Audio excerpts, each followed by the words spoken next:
ফুরমুন পাহাড়, যাকে বলা হয় রাঙামাটির ছাদ, সম্প্রতি এই পাহাড়ের চূড়ায় গিয়ে হেনস্থার শিকার হয়েছে একদল পর্যটক। ফুরমুন ভাবনা কেন্দ্র মাঠে কান ধরে উঠবোস করিয়ে সামাজিক যোগাযোগ মাধ্যমে ছড়িয়ে দেওয়া হয় সেই ভিডিও। স্থানীয় প্রভাবশালীরা ছিনিয়ে নেয় মোবাইল ফোন ও অন্যান্য সামগ্রী। এতে সমালোচনার ঝড় উঠে শহর জুড়ে। এই পাহাড়ের এক পাশে হেলিপ্যাড, অন্য পাশে কিছু দূর গেলেই রয়েছে বৌদ্ধ ধর্মাবলম্বীদের ভাবনা কেন্দ্র।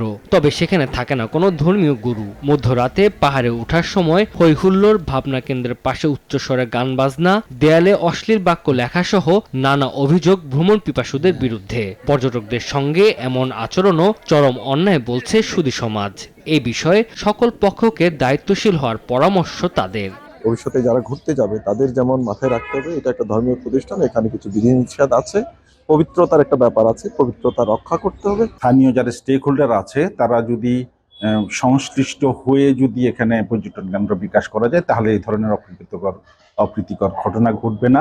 স্থানীয় ট্যুর গাইডের মাধ্যমে যদি ফুরমুন পাহাড় ভ্রমণের যদি ব্যবস্থা করা যায় তাহলে এসব অনাকাঙ্ক্ষিত ঘটনা প্রতিরোধ করা যাবে। পর্যটক হেনস্থার সঙ্গে জড়িতদের আইনের আওতায় আনার কথা জানিয়েছে পুলিশ। ঘটনার সাথে যারা জড়িত আছে তাদেরকে আইনের আওতায় আনার জন্য আমরা চেষ্টা করি। পর্যটকদের কাছ থেকে যে মোবাইলগুলো নিয়ে নেওয়া হয়েছিল সেগুলো উদ্ধারের জন্য আমরা চেষ্টা করে যাচ্ছি। রাঙামাটি শহর থেকে মাত্র 10 কিলোমিটার দূরে ফুরমুন পাহাড়ের অবস্থান। সমুদ্রপৃষ্ঠ থেকে যার উচ্চতা 1518 ফুট। সেখান থেকে মেঘ ও প্রকৃতির অসাধারণ দৃশ্য উপভোগ করা যায়। সময় সংবাদ, রাঙামাটি।